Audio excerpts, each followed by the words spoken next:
ஓம் சாய்ராம். ஸ்ரீ சாயி சச்சரிதம். முடிவுரை. நாம் 51வது அத்தியாயத்தை முடித்துவிட்டு கடைசி அத்தியாயத்திற்கு, அதாவது மூல நூலில் 52வது அத்தியாயம் வருகிறோம். இதில் முடிவுரையாக சொல்லும்போது ஹேமத் பந்த் மராத்திய புனித நூல்களில் உள்ளபடி இதுவரை உள்ள அத்தியாயங்களில் கூறப்பட்டுள்ள விஷயங்களை பாடல்களாக அட்டவணைப்படுத்தி எழுதப்போவதாக கூறியிருந்தார். ஆனால் துரதிருஷ்டவசமாக அம்மாதிரி அட்டவணை ஹேமத் பந்தின் எழுத்து பிரதிகளில் இல்லை. எனவே பாபாவின் ஆசி பெற்ற சிறந்த பக்தரான தானேவைச் சேர்ந்த மாஜி மம்லதார் திரு பி.வி. தேவ் என்பவர் அதை அமைத்து வழங்கினார்.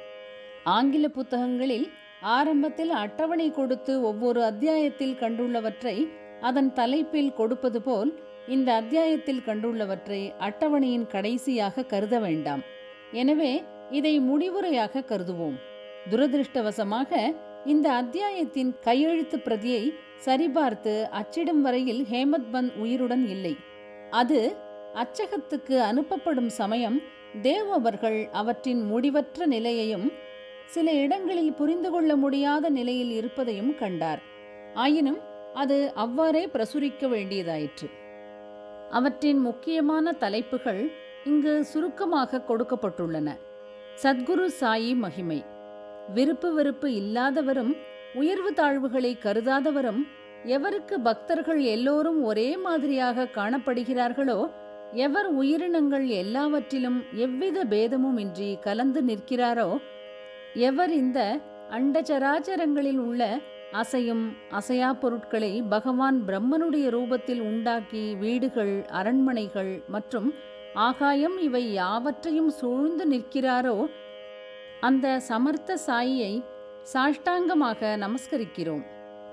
அவரை நினைத்தாலும் சரணடைந்தாலும் அவர் நமது எல்லா விருப்பங்களையும் நிறைவேற்றி நம்மை வாழ்வின் லட்சியங்களை அடையச் செய்கிறார்.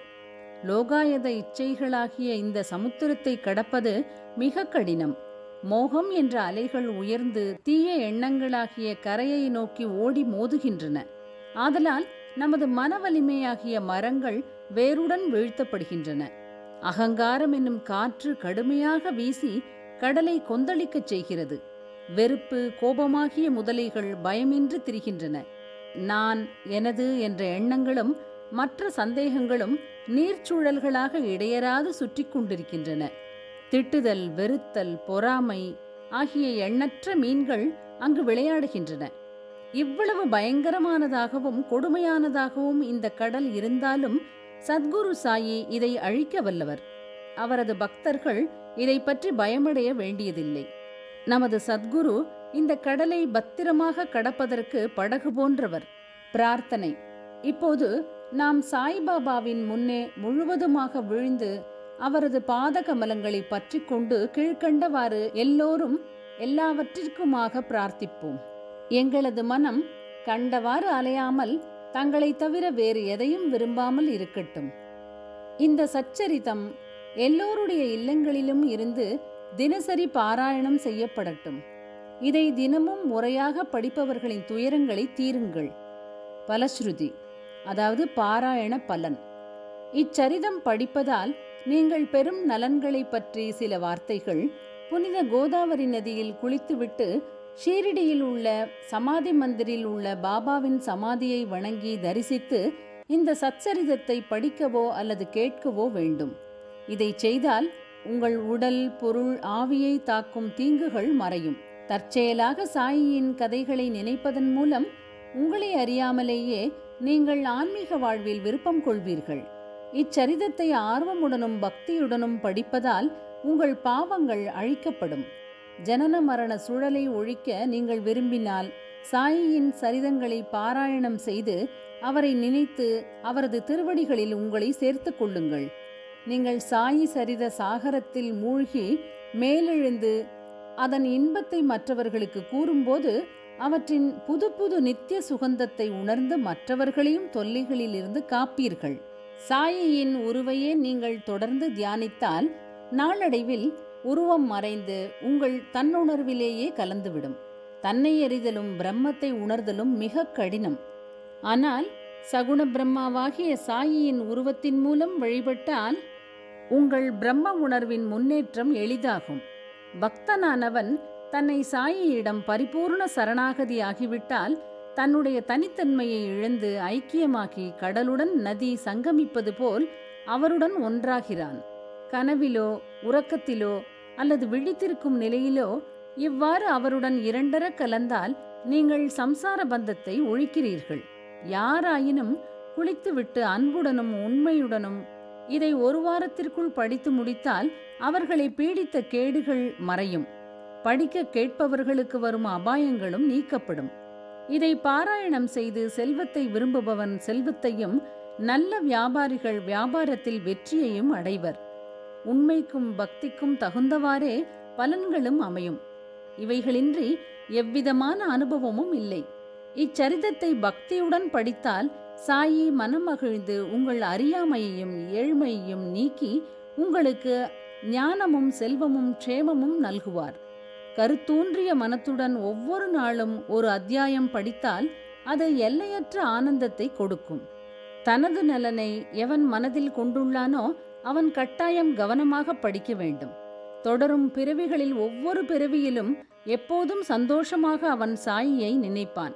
முக்கியமாக குரு பூர்ணிமா, கோகுலாஷ்டமி, ராமநவமி, நவராத்திரி, அதாவது பாபா சமாதியான விஜயதசமி தினங்களில் இச்சரிதம் வீடுகளில் பாராயணம் செய்யப்பட வேண்டும். இதை கவனமுடன் படித்தால் உங்கள் ஆசைகள் நிறைவேற்றப்படும். அவர் பாத கமலங்களை உங்கள் மனதால் நினைப்பதால் சம்சார சாகரத்தை சுலபமாக கடப்பீர்கள். இதை கற்பதால் நோயாளிகள் குணமுற்று திடகாத்திரம் அடைவர், ஏழைகள் செல்வம் அடைவர். கீழ்நிலையில் உள்ளோரும் நசுக்கப்பட்டோரும் உன்னத நிலை பெறுவர். மனம் சலனங்களிலிருந்து விடுபட்டு ஒரு நிலைப்படும். நல்ல அன்பும் பக்தியும் உள்ள வாசகர்களே, கேட்போரே, உங்களை வணங்குகிறோம். வணங்கி ஒரு வேண்டுகோள் விடுக்கிறோம். தினமும் மாதக்கணக்கிலும் படித்த சாயியின் கதைகளை ஒருபோதும் மறக்காதீர்கள். நீங்கள் எவ்வளவு ஆவலுடன் படிக்கிறீர்களோ அல்லது கேட்கிறீர்களோ அவ்வளவுக்கு அவ்வளவு நாங்கள் சாயியினால் உற்சாகமூட்டப்பட்டு உங்களுக்கு சேவை செய்வதில் உதவியாக இருப்போம். இதன் ஆசிரியர் வாசகர் இருவரும் ஒத்துழைத்து உதவி செய்து மகிழ்ச்சியுற வேண்டும். பிரசாத் யாச்சனா, பிரசாதம் கோரல். கீழ்கண்ட பிரசாதம் அல்லது உதவி கூறி பிரார்த்தித்து இவ்வத்தியாயத்தை முடிக்கிறோம். வாசகரும் பக்தர்களும் சாயியின் பாதகமலங்களை சர்வ பக்தி பூர்வமாக நினைக்கட்டும். சாயியின் உருவம் அவர்கள் கண்களில் நிலைக்கட்டும். அவர்கள் சாயிபாபாவை எல்லா உயிர்களிலும் காணட்டும். ததாஸ்து, அப்படியே நடக்கட்டும். ஸ்ரீ சாயியை பணிக. அனைவருக்கும் சாந்தி நிலவட்டும். ஆரத்தி. ஜீவன்களுக்கு மகிழ்ச்சியை தரும் ஓ சாயிபாபா, தங்களுக்கு தீப ஆராதனை செய்கிறோம். தங்களுடைய சேவார்த்திகளும் பக்தர்களுமான எங்களுக்கு தங்கள் பாதார விந்தங்களில் அமைதியை கொடுங்கள். ஆசைகளை அழித்து எங்களது ஆத்மாவுக்குள்ளேயே தாங்கள் கலந்து வேண்டுவோர்க்கு இறைவனை காட்டுகிறீர்கள். பேரார்வத்துடன் விரும்பினோர்க்கு தாங்கள் அனுபவங்களையும் அல்லது உணர்வுகளையும் கொடுக்கிறீர்கள். ஓ அன்புள்ளம் கொண்டோரே, தங்கள் சக்தி அத்தகையது.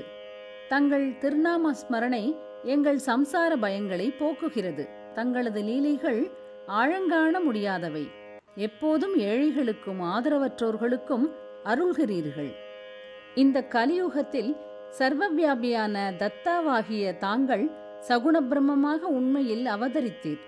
வியாழக்கிழமை தோறும் தங்களிடம் வரும் பக்தர்களை கடவுளின் திருவடிகளை காணச் செய்து அவர்களின் சம்சார பயங்களை போக்குங்கள்.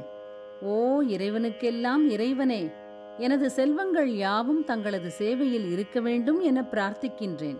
சாதகப் பறவைக்கு மேகங்கள் சுத்தமான நீரை அளிப்பது போல் மாதவுக்கு, அதாவது இந்த ஆரத்தி பாடல் சமகாலத்தில் வாழ்ந்த மாதவட்கர் என்னும் அடியவரால் இயற்றப்பட்டது. மாதவுக்கு மகிழ்வுடன் உணவளித்து தங்கள் வாக்கை நிலைநிறுத்துங்கள். ஸ்ரீ சாயியை பணிக. அனைவருக்கும் சாந்தி நிலவட்டும். ஓம் சாய்.